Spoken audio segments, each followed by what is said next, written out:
We're back to the Neil Haley Show here on the Caregiver Dave Celebrity segment. I'm excited to welcome to the program Caregiver Dave Nassaney. Dave, how are you? What's going on, man?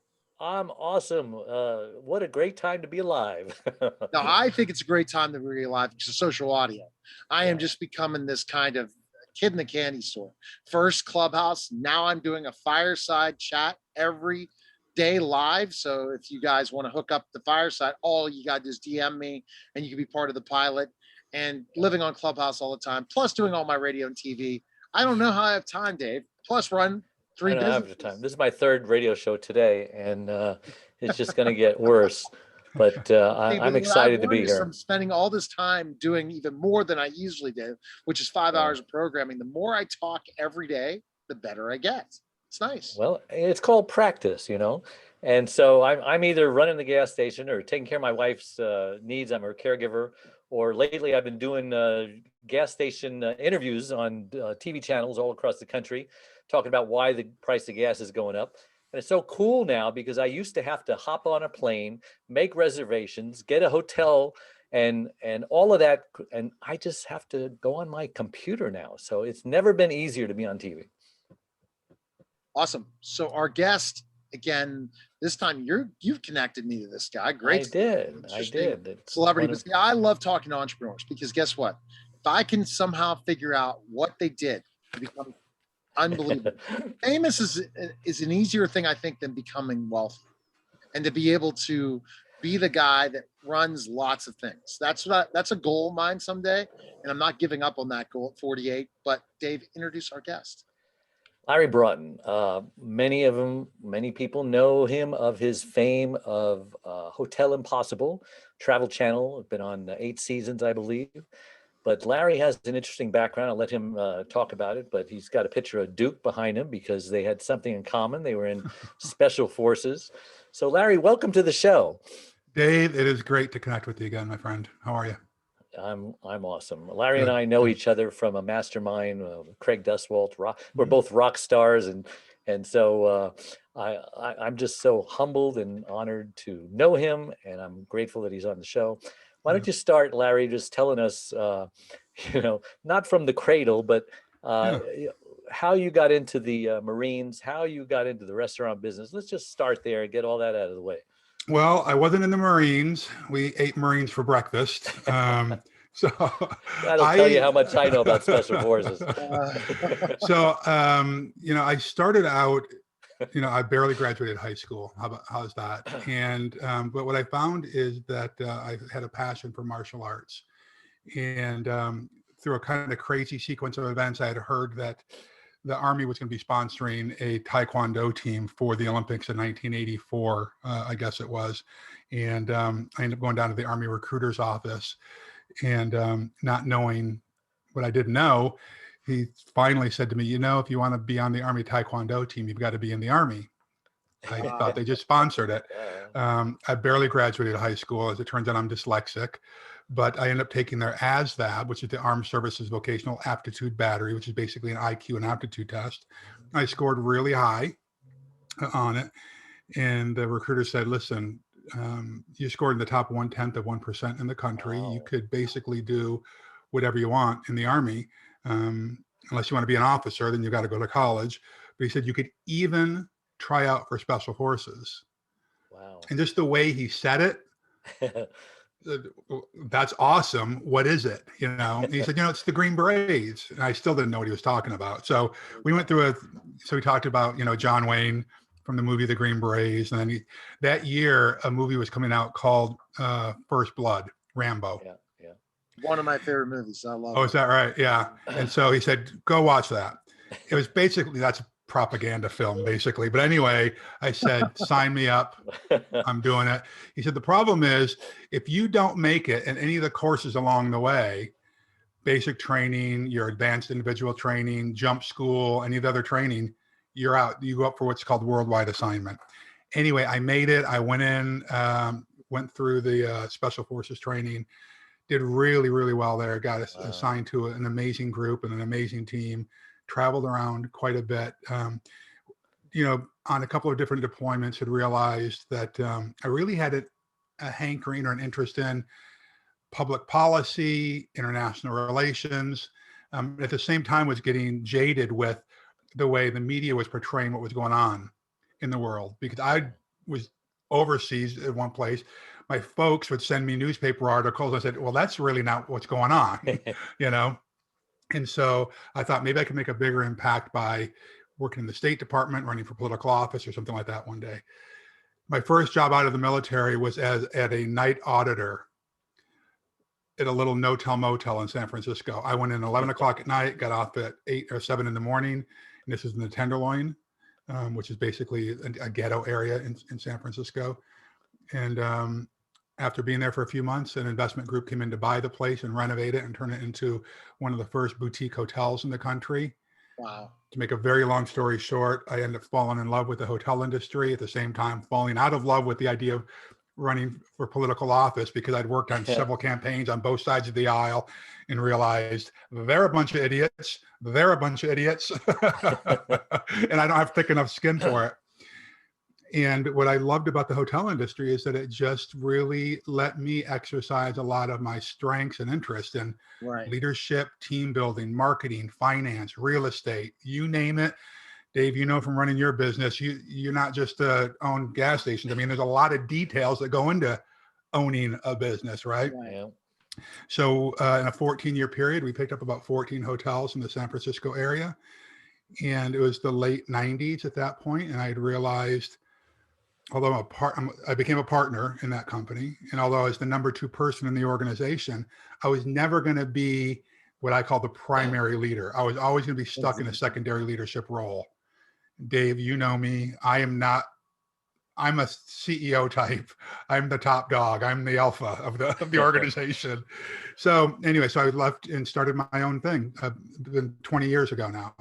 And so now I've got a hotel company based here in Orange County, California. We have hotels in Chicago and California. And the last year has been rough, but we're about to go into a pretty expansive growth phase. So that's kind of the thumbnail. And there's been a lot of ups and downs since then. So you cut your teeth a lot in that process, the years to move up the ladder to the second in command at that hotel chain, right? Yeah, and I think it's a classic mistake, Neil, that a lot of folks make who get into the entrepreneurial space is they try to jump right into an industry or an ownership role in an industry where they have zero experience. Oh, wow. And they can't figure out why is it. I've got this great idea to start a restaurant or to do something, and they've got zero experience and can't figure out why are they floundering. And so one of the things I happen to do is write books. And in one of the books I wrote called Victory, I have a section in there called Intel. And I really encourage people, do your homework, do your flipping homework before you launch off into a business in a new industry. Yeah. You're such a ray of hope, Larry, to kids out there who might be dyslexic, who might not have, an education, maybe not even a high school education, that there's still hope for them. There's such a drive today to go to college.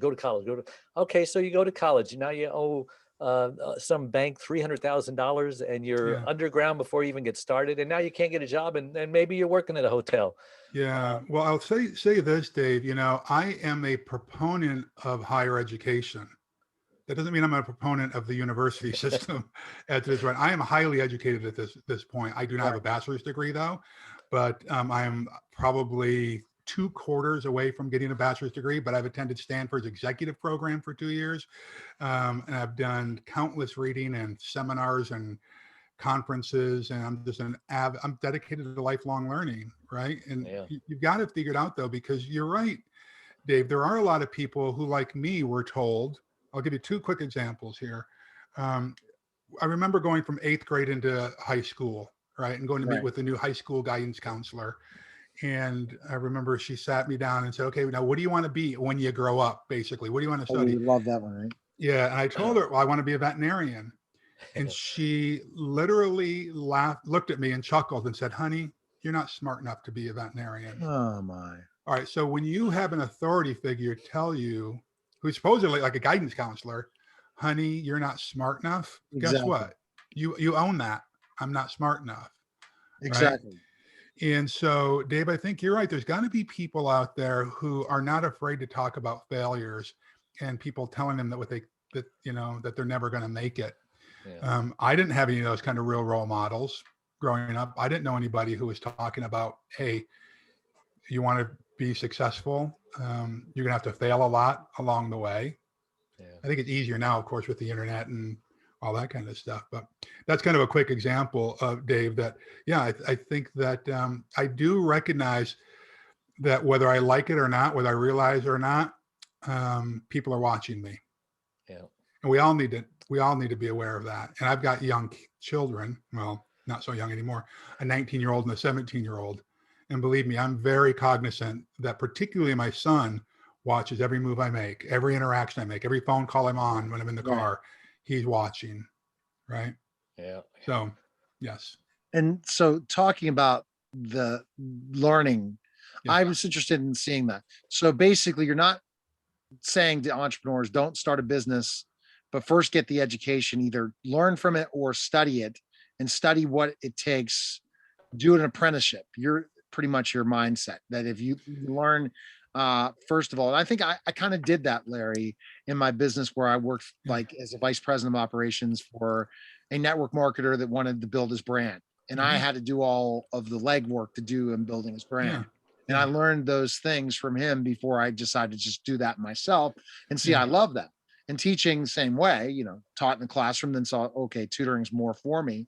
I like working on one-on-one, but I cut my teeth doing that. So you're seeing a lot of times the mistake entrepreneurs make is not willing to learn things before starting them, thinking I can run this, I can understand this, but have never done it themselves. Neil, I see this all the time. Where Dave and I met, so I'm Craig Duswalt, who's got a mastermind group. I'm one of his trainers, so I'll come in from time to time and do a keynote speech or do a breakout session or whatever for his folks. And so I do that with a lot of trainers, you know, universities, those kind of things. And I always do what we call hot seat sessions, where I'm there, somebody comes up to the room, they share with us their biggest challenge, opportunity, or idea. And oftentimes there will be people who will come up and say, hey, I've got this great business idea. I'm going to use one of the most common ones. It has to do around food and beverage. My grandmother has a barbecue recipe, for instance, or I make a mean chili. And so I'm going to open a restaurant or I'm going to launch a barbecue brand. Okay, tell me your background in F&B, food and beverage.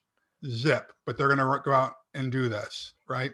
Now, I'm not saying that people who have zero experience in an industry are not going to make it. I'm just talking, I'm a data person. I'm always looking at numbers. I can tell you this, the likelihood that you will fail and fail miserably without having experience in those industries is pretty close to 100% likely that you're going to fail. Okay. Now, if that's not a problem for you, great, because you can fail and learn and do it over again, but you have to, at a minimum, you got to have a mentor who's got experience doing this, you know? But I prefer, Neil, go out and get some experience. Like you said, an apprenticeship, crying out loud, go do it, be an intern someplace, be at least go wait tables in a restaurant, be an admin assistant to a restaurant general manager for some period of time, even if it's a side hustle and you're doing it on weekends and at night, get some experience in the industry. So at least you know the lingo, for crying out loud. You know, because oftentimes if you're launching a business, the ones that struggle the most are the ones that are bootstrapped and have no financial backing behind them, right? Because you got to have cash reserve. Cash flow. Cash flow is one thing that they don't teach entrepreneurs. And no, they talk a lot about profit, but they don't talk cash flow is king. Because you at times you're waiting on clients to pay you. You're waiting on certain people. You need cash flow to keep the business running till you know you'll get that money. But ultimately, those are the things that they just don't explain. That's absolutely right. And then if you're going to go out and raise money from other people, right, investors, it sure would be nice that on your bio and your business plan, when you're talking about why me, that you can say, hey, I've actually worked in the industry. It just makes it a whole lot easier. So that's an important thing. But then the thing they also make a mistake is you do it all your own, then you go out to try to raise money, and yet you can't duplicate the system, because that's what also investors are looking at. If you can't duplicate that, if you died tomorrow, just drop dead, the company would still be working. If that's not the case, you've not created a system then. Neil, you're hitting the nail right on the head. In that book I talked about, it's called Victory. The O is operations and systems. The real value in a business is exactly what you just said. Can it be replicated? If the owner were to walk away from the business, are there operations and systems that are in place that the new buyer comes in, new owner comes in and can just run it without you. If you can do that, then you've got a real business that has some real value. So Yeah. that's the interesting thing when they teach, and I'll let Dave go back. I'm sorry. You get an entrepreneur like this, Dave, my brain is going. And I'll have Larry back on again to talk about that. The one getting them for free. Like, come on now. I'll take it. Right. Yeah. But Yeah.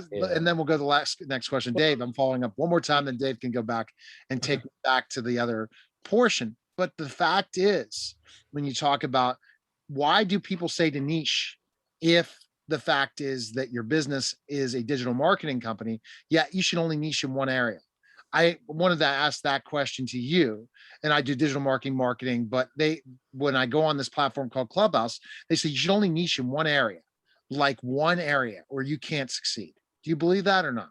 Not necessarily. I think it really depends on the person. I have multi interests. I got them multifaceted, and I know that I'm not for everybody. The reason I think that it's a good idea for some to focus on a niche is that they don't have the lingo or a lexicon to effectively communicate in other industries. And I'm a big believer in, when you grow your business, to tap into affinity groups first. Okay. And so what's an affinity group? All right. So let's see here. I was a martial artist. I was in Boy Scouts. I wrestled. I was in the military. I enjoy politics. I can go to those folks and have an immediate emotional connection with them. Like if somebody to say, hey, Larry, go talk to golfers, I'd be like deer in a headlight. I wouldn't know how to talk to golfers. I know that's nothing a smart niche way about golf. And then I'll get back to that, and we can go to the next Dave's question. So I want to keep more of the topic of your life, not picking your brain. Go, Dave. But see, that's what I've told. Yeah, you come on niche down a certain target market, who your target market is. You don't have to niche on services. No, I agree with you. I agree with you on that. Yeah, like podcasters, authors. Yeah. Small business owners. Yeah. That's all I want to focus on. I don't want to focus on the as long as you can service all of those folks with excellence. That's the new standard in business. Like mediocre and good is good enough is not, that's death in today's environment. Yeah. We should have you on the show again, where we just pick your brain on entrepreneurial things. I know leadership is a big thing for you. Mm-hmm. So we'll talk about right now the debate, the great debate. Are entrepreneurs born or are they made? Because maybe you're just somebody who needs to punch a clock for the rest of your life, and you have that security of the paycheck, and you can't handle, 2001, where your whole industry almost went extinct like you did. Share some of the qualities, shall we say, or entrepreneurial skills that made you sit here today and be a survivor and not one of the casualties. Yeah, that's a great way to put it. So one of the things that why I love the entrepreneurial arena is that it is just that. It is an arena. Yeah. I love Teddy Roosevelt's the segment from his speech called with the Citizens in the Republic or something like that, where it's the man in the arena quote, where he talks about basically you have to have a warrior spirit, that it's not the person who just points out, hey, you stumbled there. The person who really counts is the person who's in the arena getting bloodied and marred and, kicked in the teeth. You got to have a warrior spirit if you're going to be a successful entrepreneur. So are they born or versus are they made? I think anyone can learn, Dave, the nuts and bolts, the data points of business. That's an easy thing. The hard thing is, do you have the, a few things. Do you have a tenacious spirit? Right. And I'm not talking about the never, never, never quit. I'm not a believer in never, never, never quit. I think that there are too many people who've driven their life and their families right off a cliff because they didn't quit. To me, there's a difference between quitting and saying enough is enough.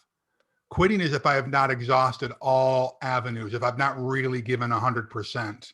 If you've not done that, then give 100%, exhaust all the avenues, and then say, enough is enough. I've done this too much. I mean, I don't have any other avenues.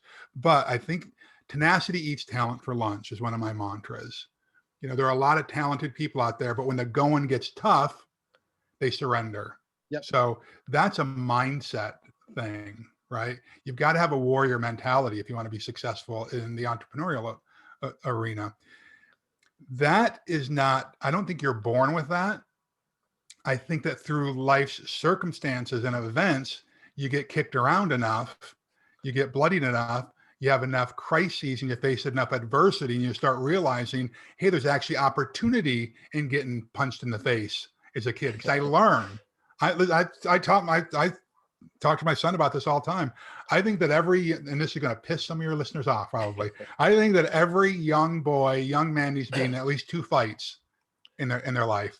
One where they beat somebody up, where they learn that there's real responsibility in that, but they also learn what it feels like to be a good victor, but they need to get the snot kicked out of them once in a while too, to learn humility, right? Yeah. And Neil's a wrestler. I'm sure you did both of those. Pro Yes. wrestling, even though it was staged, I've beaten the heck out of people because they just messed up a match, and I got my teeth kicked in. Yeah. Or I messed up on something and they broke a chair over my head or roughed me up bad. So or I've roughed someone up and they've roughed me up.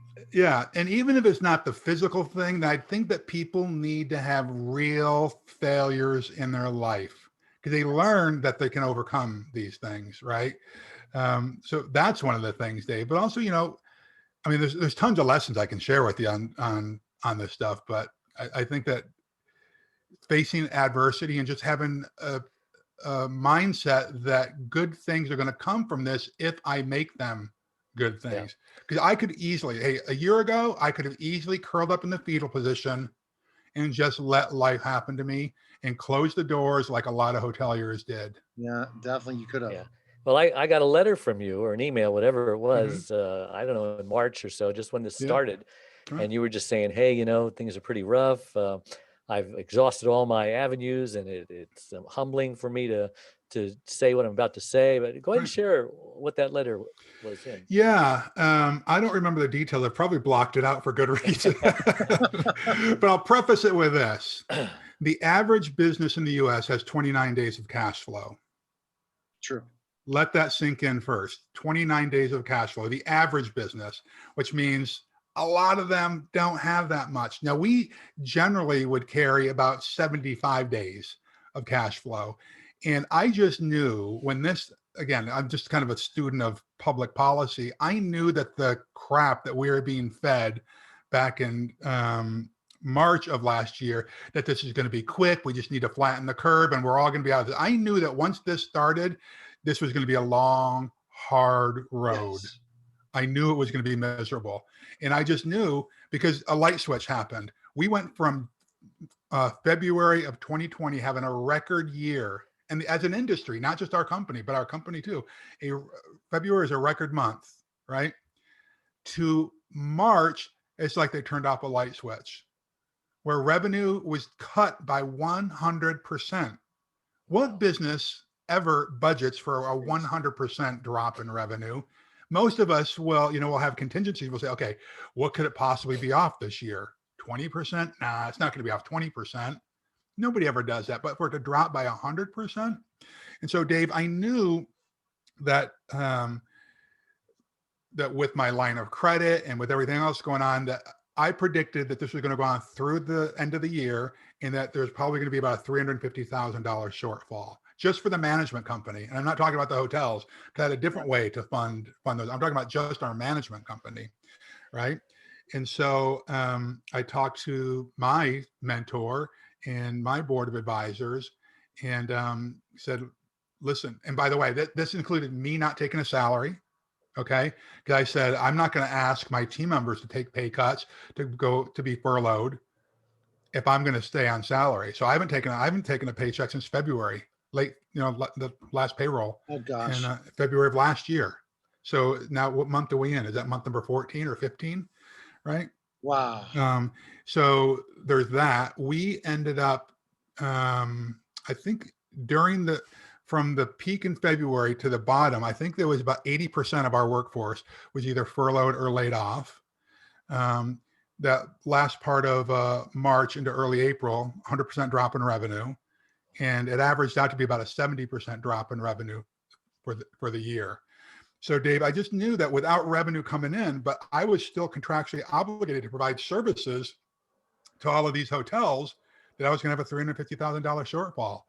And I didn't panic, but I was very nervous.